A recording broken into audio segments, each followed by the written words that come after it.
இன்று சென்னையில் பாட்டாளி மக்கள் கட்சியின் மாவட்ட செயலாளர்கள், மாவட்ட தலைவர்கள், தொகுதி பொறுப்பாளர்களை சந்தித்து ஒரு ஆலோசனை கூட்டம் நடைபெற்றது.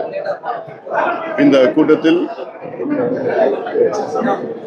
பாட்டாளி மக்கள் கட்சி வருகின்ற சட்டமன்ற தேர்தலில் இன்னும் வேகமாக செயல்பட வேண்டும். குறிப்பாக வாக்குச்சாவடி முகவர்கள், அது இல்லாமல் இப்பொழுது நடைபெற்றுக் கொண்டிருக்கின்ற இந்த எஸ்ஐஆர் சம்பந்தமான தகவல்கள் இல்லாமல் டிசம்பர் 17ஆம் தேதி தமிழ்நாடு முழுவதும் ஒரு மாபெரும் சிறை நிரப்பும் ஆர்ப்பாட்டம், போராட்டம் நடைபெற உள்ளது. இது சம்பந்தமாக ஒரு ஆலோசனை கூட்டம் நடைபெற்றது. இதற்கு என்னென்ன செய்ய வேண்டுமோ அந்த வேலை திட்டங்கள் எல்லாம் நாங்கள் கொடுத்திருக்கின்றோம். வேகமாக வேலைகள் நடைபெற்றிருக்கிறது. இது இல்லாமல் என்னுடைய 100 நாள் நடைபயணம் மிகப்பெரிய அளவில் வெற்றி பெற்றிருக்கிறது. வெற்றிகரமாக நடத்திய இந்த நடைபயணத்திற்காக அவர்களுக்கு என்னுடைய பாராட்டுகளை, வாழ்த்துக்களையும் நான் தெரிவித்திருக்கின்றேன். இந்த 100 நாள் நடைபயணம் நிகழ்வின் பொழுது தமிழ்நாடு உள்ள கிட்டத்தட்ட அனைத்து மாவட்டங்களுக்கு நான் சென்று அங்கே இருக்கின்ற பிரச்சனைகளை கையில் எடுத்து அரசின் கவனத்திற்கு எடுத்து சென்று சில பகுதிகளில் என் தலைமையில் அங்கேயே ஒரு சிறிய அளவிலே ஒரு போராட்டம், ஆர்ப்பாட்டத்தை நடத்தியிருக்கின்றோம். இதில் ஒரு சில பிரச்சனைகள் இந்த 2 மாத காலத்திற்குள்ளே அதற்கு தீர்வுகள் வந்திருக்கிறது. தமிழ்நாடு முழுவதும் அவ்வளோ பிரச்சனைகள் இருக்கிறது. இது நீர் சம்பந்தமாக, நீர் மேலாண்மை சம்பந்தமாக, சுற்றுச்சூழல் சம்பந்தமாக, விவசாயம் சம்பந்தமாக, டெல்டா பகுதியில் ஏகப்பட்ட பிரச்சனைகள் இருக்கிறது. அது இல்லாமல் கனிம வளங்கள் கொள்ளைகள், மணல் கொள்ளை, தடுப்பணைகள், இப்படி சாயப்பட்டறை கழிவுகள், தோல் பதனிடும் தொழிற்சாலைகள் கழிவுகள், குரோமியம் கழிவுகள், இன்டெலெக்சுவல் சிட்டி, கலவரப்பள்ளி அணை சம்பந்தமாக அங்கே இருக்கின்ற கழிவுகள், இப்படியெல்லாம் அந்தந்த பகுதியில் பல பிரச்சனைகளை எடுத்து இப்போ அரசின் கவனத்திற்கு மட்டுமல்ல பொதுமக்களின் கவனத்திற்கு எடுத்திருக்கின்றோம். இதை ஃபாலோ அப்பாக எங்கள் கட்சியில் அங்கே இருக்கின்ற பகுதியில் வருகின்ற காலத்தில் பல வகையான போராட்டங்களை நடத்தியிருக்கின்றார்கள். இந்த 100 நாள் நடைபயண திட்டத்தில் மிக முக்கியமான ஒன்றை அரசுக்கு நாங்கள் எடுத்து வைத்தோம். சாதிவாரி கணக்கெடுப்பு நடத்த வேண்டும் என்று. இதனுடைய அவசியம், தேவைகள், அவசியம் அத்தனையும் தொடர்ந்து நாங்கள் சொல்லி வருகின்றோம். ஆனால் முதலமைச்சர் ஸ்டாலின் அவர்கள் அதை பற்றி ஒரு பொருட்டால் கூட நினைக்கவில்லை. சாதிவாரி கணக்கெடுப்பு தமிழ்நாட்டில் வளர்ச்சிக்கு மிக முக்கியமானது. நான் தொடர்ந்து சொல்லி வருகின்றேன். தமிழ்நாடு இந்த வேகத்தில் சென்றால் 50 ஆண்டுகள் வளரும் என்றால் சாதிவாரி கணக்கெடுப்பு நடத்தினால் 20 ஆண்டுகளில் தமிழ்நாடு வளர்ச்சி பெறும். ஆனால் அதை எடுக்க மாட்டோம் என்று பிடிவாதமாக இருக்கின்ற ஸ்டாலின் அவர்கள், அவருடைய கூட்டணி கட்சிகள், காங்கிரஸ் கட்சியை கிட்டத்தட்ட கர்நாடகாவில் எடுத்து முடித்து 2 முறையாக எடுத்து முடித்திருக்கின்றார்கள். தெலுங்கானாவில் எடுத்து முடித்தார்கள். ஆந்திரா, ஒரிசா, ஜார்க்கண்ட், பீகார் மாநிலத்தில் எடுத்து முடித்திருக்கின்றார்கள். ஆனால் இங்கே எங்களுக்கு அதிகாரம் இல்லை என்று பொய்யை மீண்டும் மீண்டும் சொல்லுகின்ற முதலமைச்சர் ஸ்டாலின் அவர்களை தமிழக மக்கள் மன்னிக்க மாட்டார்கள். இது தமிழ்நாட்டுக்கு செய்கின்ற மிகப்பெரிய துரோகம். முதலமைச்சர் ஸ்டாலின் அவர்கள் தமிழ்நாட்டுக்கு செய்கின்ற மிகப்பெரிய துரோகம். சாதிவாரி கணக்கெடுப்பை நாங்கள் நடத்த மாட்டோம், எங்களுக்கு அதிகாரம் இல்லை என்று பொய் சொல்வது. தமிழ்நாட்டில் 69 விழுக்காடு இடஒதுக்கீடு உச்சநீதிமன்றத்திலே அது நிலுவையில் இருக்கிற இந்த வழக்கு என்னைக்கு வேணா வரும் உச்சநீதிமன்றத்தில். அது வந்ததுன்னா அந்த 69 விழுக்காடு இடஒதுக்கீடு ரத்து செய்வார்கள் நீதிபதிகள். அந்த அளவுக்கு இருக்கின்ற சூழல் ஒரு பக்கம். அடுத்தது கர்நாடகா உயர்நீதிமன்றம் தெளிவான ஒரு தீர்ப்பு வழங்கியிருக்கிறது. அந்த தீர்ப்பின்படி இந்தியாவிலே மத்திய அரசு மட்டுமல்ல, மாநில அரசுகளும் சாதிவாரி கணக்கெடுப்பு நடத்தலாம், எந்த தவறும் கிடையாது, எந்த தடையும் கிடையாது என்று கர்நாடகா உயர்நீதிமன்றம் தீர்ப்பை கடந்த மாதம் வழங்கியிருக்கிறது. இந்த தீர்ப்பு வழங்கிய பிறகும் ஸ்டாலின் அவர்கள் எங்களுக்கு அதிகாரம் இல்லை என்று சொல்வது, இதெல்லாம் ஏமாற்று வேலை, கோழைத்தனம், ஏமாற்று வேலை.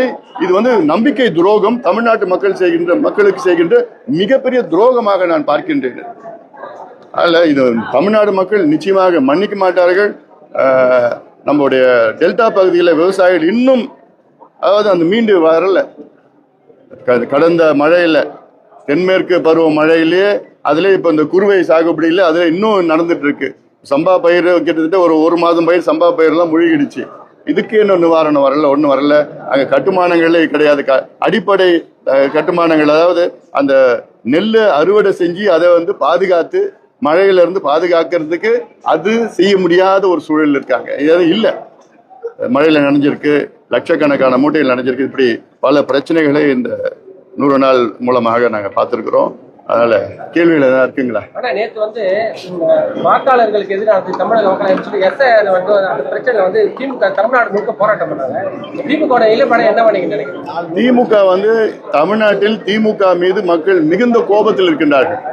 இதுதான் நான் களத்துல நான் பார்த்திருக்கிறேன். இந்த 100 நாள் நடைபயணத்துல சாதாரண கோபம் கிடையாது. இப்போ ஒரு அலையா வீசிட்டு இருக்குது. இந்த அலை வந்து இன்னொரு 3 மாதத்துல பேரலையா சுனாமியா வந்து திமுக ஆட்சியை நிச்சயமாக அகற்றும். அந்த அளவுக்கு கோபத்தில் ஆத்திரத்தில் இருக்கின்றார்கள். ஏன்னா மக்களுக்கு எதுவுமே நடக்கல, வெறும் அறிவிப்புகள் தான் வந்திருக்கு.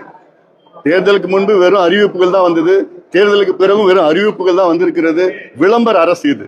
இது வந்து ஒரு advertisement government. DMK is just an advertisement government. வெறும் அட்வர்டைஸ்மெண்ட், விளம்பரம், அவ்வளவுதான். அறிவிப்புகள் இன்னொரு 4 மாதம் தான் இருக்கு, இன்னும் 3 மாதம் தான் இருக்கு. இந்த 3 மாதத்துல இவங்க ஆட்சி போகுது. இப்ப வந்து இவ்வளவு திட்டங்கள் இன்னைக்கு அறிவிக்கிறதுல என்ன அர்த்தம்?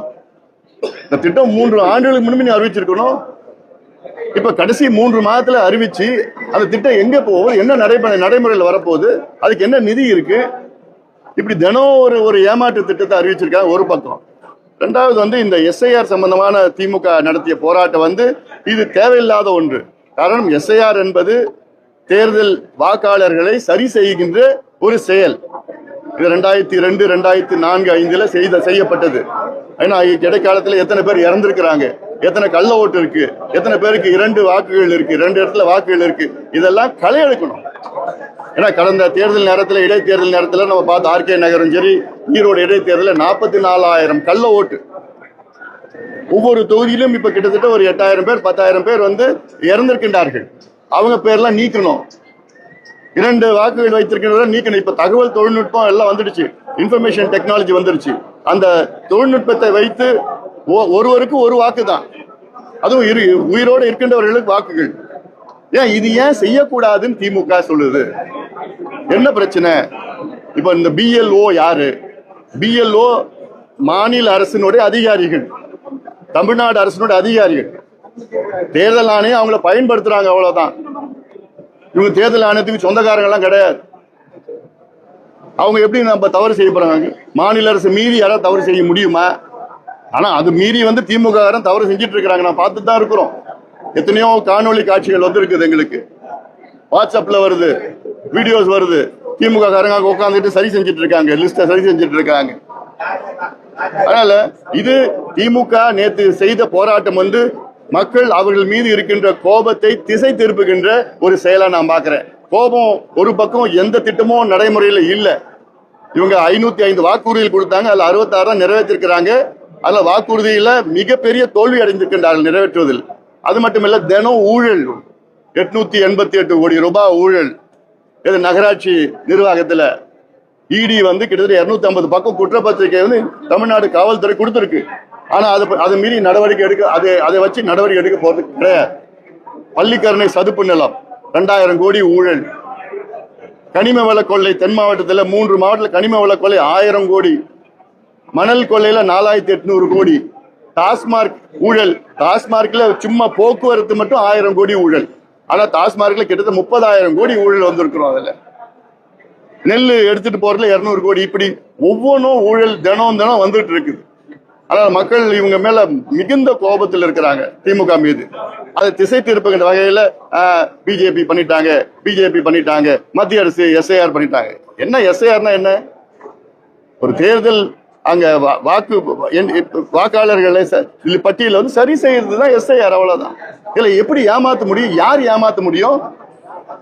இதுல ஏமாத்துறதுன்னா திமுக தான் ஏமாத்த முடியும். திமுகவை யாரும் ஏமாத்த முடியாது. இந்த விஷயத்துல எல்லாமே கிளீனா பட்டியல் வச்சிருக்கிறாங்க, லிஸ்ட் வச்சிருக்கிறாங்க, எல்லாம் வச்சிருக்கிறாங்க. அதாவது சயின்டிபிக் கரப்ஷன்னா திமுக தான். ஆனா இதுல போய் திமுக போய் இந்த விஷயத்துல ஏமாத்த முடியுமா? அதுவும் திமுக ஆளுங்கட்சிங்க. ஏமாற்று வேலை, இந்த போராட்டமே ஏமாற்று வேலை. எவ்வளவு பிரச்சனைகள், மக்கள் பிரச்சனைகள் இருக்கு, அதை விட்டுட்டாங்க. கல்வித்துறை நாசமா போயிடுச்சு, மருத்துவத்துறை ஒண்ணுமே இல்லை, விவசாயிகள்லாம் இன்னைக்கு எல்லாம் மிகுந்த கோப கஷ்டத்தில் இருக்காங்க. அதாவது கடந்த 3 ஆண்டுகளில் தமிழ்நாட்டில் 1968 விவசாயிகள் தற்கொலை செய்திருக்கின்றார்கள்.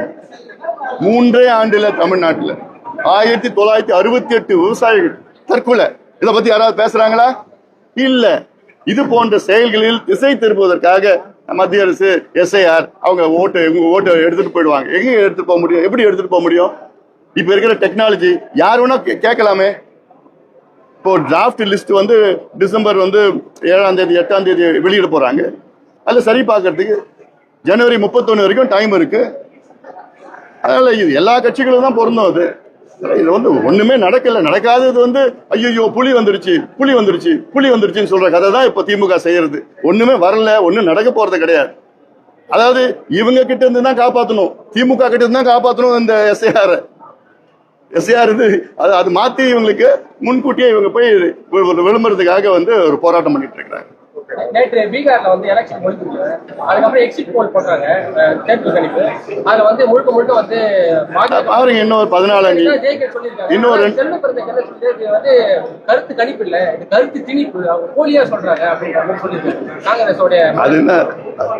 அதாவது ஒரு ஊடகம் செஞ்சு சொன்னா பரவாயில்ல, எல்லா ஊடகமும் இந்த கருத்தை தான் ஒரே ஒருமித்த கருத்தை தான் சொல்லியிருக்கிறாங்க. ஆனாலும் 2 நாள் பொறுத்து பார்க்கலாம். நன்றி.